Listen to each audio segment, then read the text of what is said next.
정빈아, 응? 요즘에 응. 시장 변동성이 장난이 아니야. 그리고 많이 빠지기도 했어. 종합주가지수 3천 깨졌다고 너가 나한테 전화했었잖아. 어. 왜 갑자기 3천 깨졌냐. 응. 그리고 또 급락을 하고 반등이 나오긴 했는데 응. 그렇게 반등이 강하지 못했고 아직 3천을 회복하지 못했어.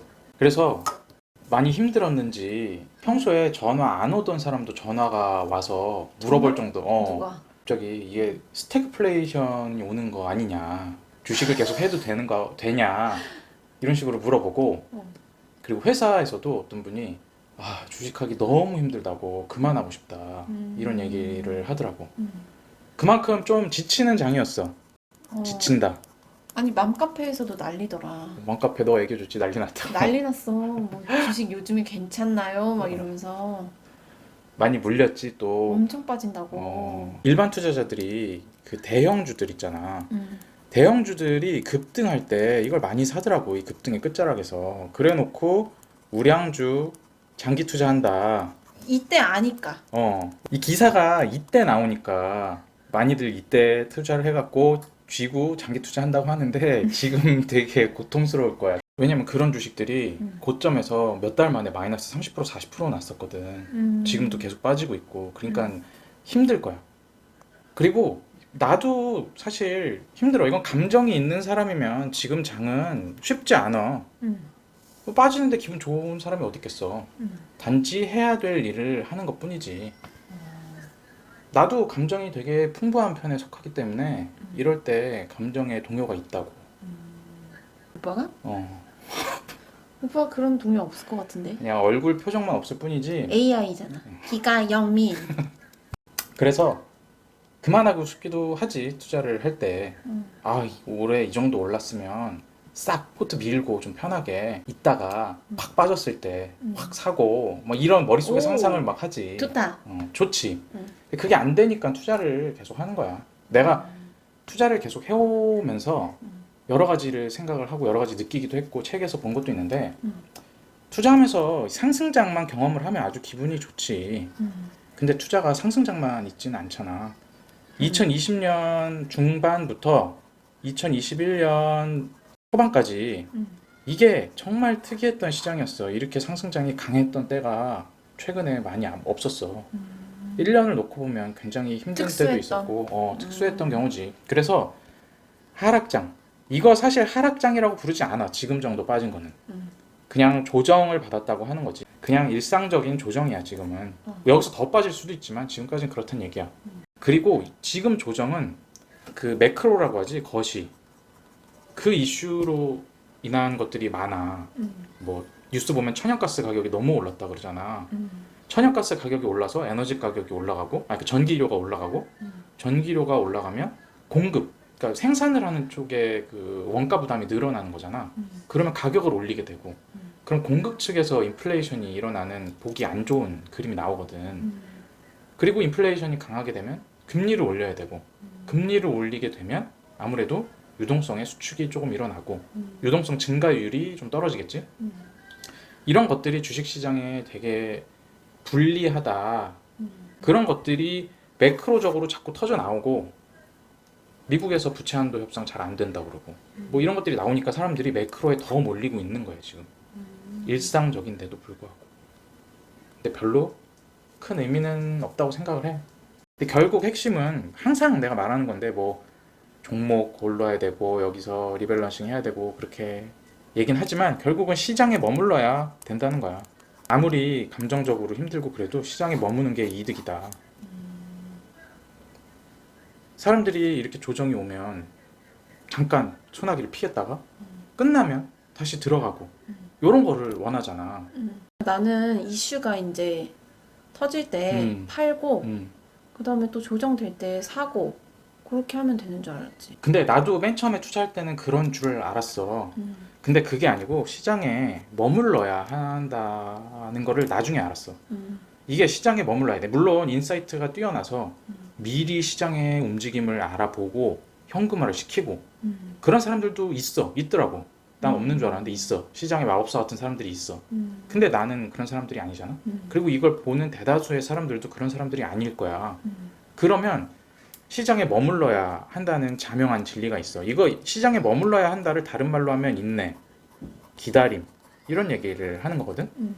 근데 왜 그러냐면 이건 내가 한 얘기가 아니고 1980년부터 1990년까지 미국의 대표 우량주 500개로 구성된 S&P 500 지수가 있잖아.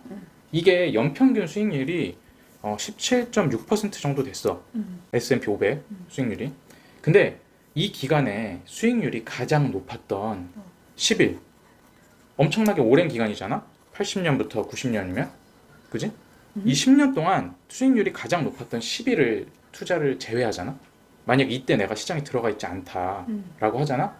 그럼 이 연평균 수익률이 12.6%? 이 정도로 5%가 하락을 해.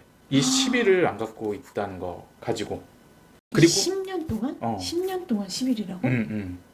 그리고 수익률이 가장 높았던 20일을 내가 현금으로 보유했다, 주식으로 보유하고 있지 않았다라고 하면 수익률이 여기서 더 빠져. 10% 미만으로 내려가서 9%대가 돼. 그리고 수익률이 가장 높았던 30일.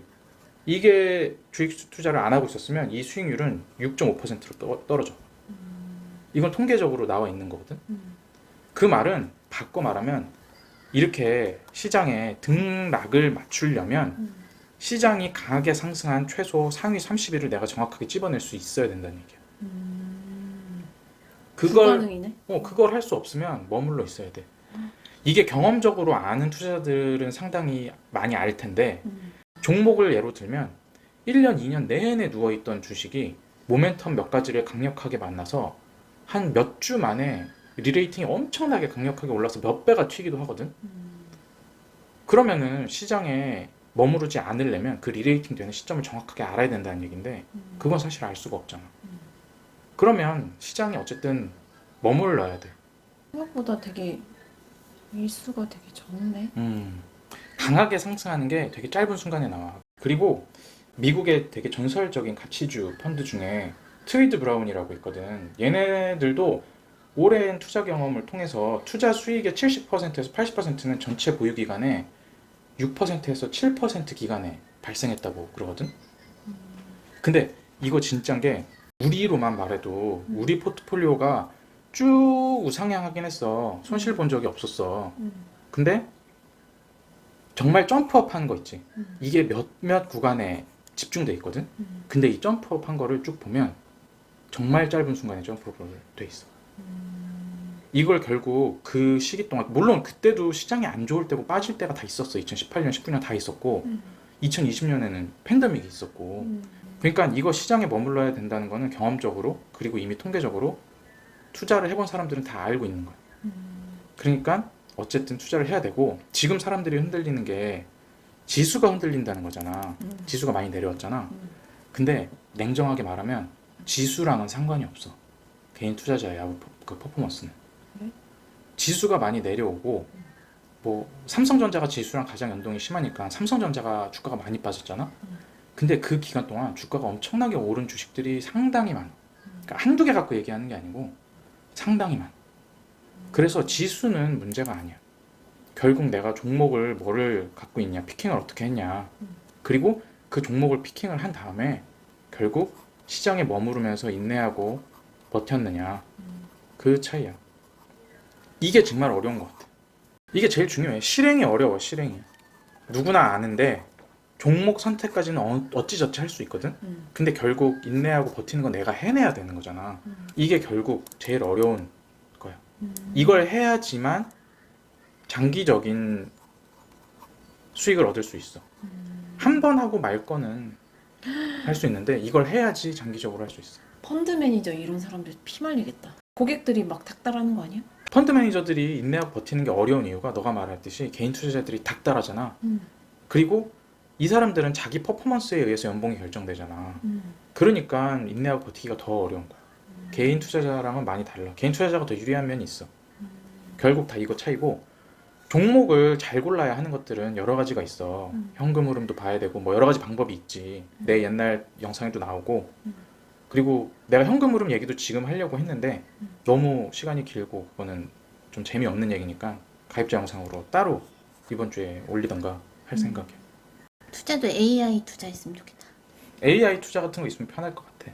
근데 누구나 다 AI 투자를 하면 또 그거에 대한 퍼포먼스가 없어지겠지. 똑같은 방향으로. 똑같은 투자? 그럼 안 되지. 이거 시장에 기사 대형주 급등한 다음에 기사 터질 때 우량주 장기 투자한다고 하고 10년 묻어둔다고 했던 사람들이 똑같은 방향으로 다 갔기 때문에 실패를 한 거야. 왜냐면 이렇게 다 쏠릴 때는 싸지 않거든. 이미 많이 비싸진 다음에 비싸졌으니까 기사가 나오는 거거든.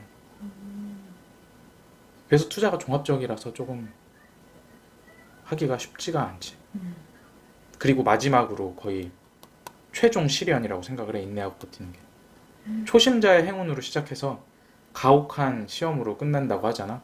그 파울로 코넬료의 연금술사 책에 보면. 그거 봤지? 아니? 안 봤어? 괜찮아. 그래, 초심자의 행운으로 시작을 해. 근데 다들 장기 수익을 위해서는 가혹한 시련을 통과해야 되는 거지. 알겠습니까? 네. 나도 AI 투자가 있었으면 좋겠어. 나만 가진 AI 투자가. 오빠의 그 철학과 아이덴티티를 음. 그 AI한테 집어넣는 거야. 그런 게 있었으면 좋겠다. 기술이 발전해서 어. 그렇게 되는 거야. 기가 영민. AI 투자를 시작하시겠습니까? 네. 이렇게 했으면 좋겠어. 그런 공상은 많이 하지. 나 옛날에 학교 다닐 때도 시험 공부 내가 너한테 얘기한 적 있지 않았나? 시험 공부 막 열심히 해서 머리에 집어넣으면 뭐 이렇게 머리에 쓰거나 주사바늘 꽂고 있으면 내 머리에 있는 거 알아서 뽑아가갖고 얼마나 공부했나 측정한 거 있었으면 좋겠다. 이것도 똑같아. 내가 많이 공부하고 연구하고 내 인내심의 레벨이 딱 있으면 그만큼 버텼을 때 수익이 얼마나 나오는지 딱 나오는 기회가 있었으면 좋겠다. 이런 거 생각 많이 하는데 투자는 기계로 영원히 안 될 거라고 생각을 해. 사람의 심리가 엮여 있기 때문에. 맞아. 너무 결국 어려워. 머무르면서 해내야 된다. 실행해야 된다. 인내 누르면 계속 인내하는 거지. 인내, 인내, 인내, 인내, 인내, 인내, 인내, 인내. 그러고 싶어 나도. 감정이 없는 사람들이 그래서 투자에서 좀 유리할 것 같아. 내가 좀 불리해 그래서. 나 좀 약간 감정이 풍부한 편이기 때문에. 뭔 소리야? 오빠 감정이 풍부하다고? 나 감정이 꽤 풍부한 편이라서. 오빠 되게 메마른 편이라서 이거 잘하겠다. 그래서 오빠 잘하나 보다. 아니야, 최선을 다해서 하고 있는 거야. AI 영민. 선배를 어쨌든. 보고 따라해. 어쨌든 그렇습니다. 그래서 내가 투자하는 방법, 이건 뭐 내가 추천하고 이렇게 해야 된다 이러는 게 아니고 투자에는 여러 가지 길이 있잖아. 내가 하는 방법이 이렇다는 거야. 나는 무식하게 기다린다. 평범한 사람들이 시장에서 수익을 낼 수 있는 거의 유일한 방법이라고 생각을 해. 종목 피킹이 약간 구려도, 인사이트가 약간 구려도, 인내랑 존버로 커버 칠 수 있는 부분이 있거든. 물론 뭐 말도 안 되는 바이오 주식 같은 거 들고 와갖고 10년 존버한다. 이거 말도 안 되지. 그러면 인생 종치는 거야. 거기다 전 재산 때려 박았으면. 그런 거 말고 공부 열심히 했는데 내 인사이트가 구린 건 어쩔 수 없잖아. 뭐 차차 개선이 되겠지. 근데 그랬을 때 내가 열심히 해서 저평가인 거를 찾아갖고 포트폴리오를 열심히 구성을 했다. 그러면 어느 정도 인내하고 버티고 버텨보자. 이러면 기회가 와. 그리고 점점 내 포트폴리오 구성도 괜찮아져. 경험이 쌓이고 점점 좋아진다고. 그래서 결국 이 실행 이거야. 이거. 가혹한 시험을 이겨내야 된다. 지금은 별로 가혹하진 않아. 내가 느끼기에는 2020년 3월보다 솔직히 말해서 2018년에서 2019년으로 이어지는 기간이 더 가혹했어. 나도 그때 수익이 나긴 했거든. 점프업한 종목이 있었어. 그런데 힘들었어. 그때는 진짜 힘들다가 1년 내내 힘들었어. 와, 이거 반등 안 주고 계속 빼더라고. 2020년은 구간이 짧았잖아. 강하긴 했지만. 근데 지금은 뭐 그 정도도 아니고 2020년에는 한 번에 확 빠졌어. 한 번에 확 꽂았지. 뭐 그건 정신 차릴 새가 없었어. 뭐 그냥 그 짧은 하락이 2주 정도밖에 안 됐어. 매일 6, 7%씩 빠지는데 뭐 내가 뭘 어떡하겠어 이 와중에. 더 사는 수밖에 없지. 쥐어 짜갖고. 근데 내가 할 수 있는 건 대출 받으러 다니고 마통 새로 뚫고 한도 늘리고 갖고 있는 현금 때려 붓고 얼마 안 되지. 이미 거의 풀투자 상태였으니까. 내가 생각하기에 후순위였던 거 헐어갖고 선순위에 집어넣고 빨리 재배치하고. 내가 그때 실수를 많이 했거든. 리밸런싱에서 실수를 꽤 했는데도 2020년 하반기에 한 번에 보상받았어. 계속 수정해 나가면서. 그러니까 머물러야 된다. 결국 결론은 이거 경험해본 사람들은 이제 머리로 알게 되고 머리로 알면 계속 생각하는 것들이 손끝 발끝으로 나오게 돼. 그래서 나도 이렇게 나한테 전화 오거나 투자 너무 힘들다라고 한 사람들에게는 AI 선배가 말해줄게. 끝까지 버텨라. 끝까지 버텨라. 그렇게 얘기를 했지.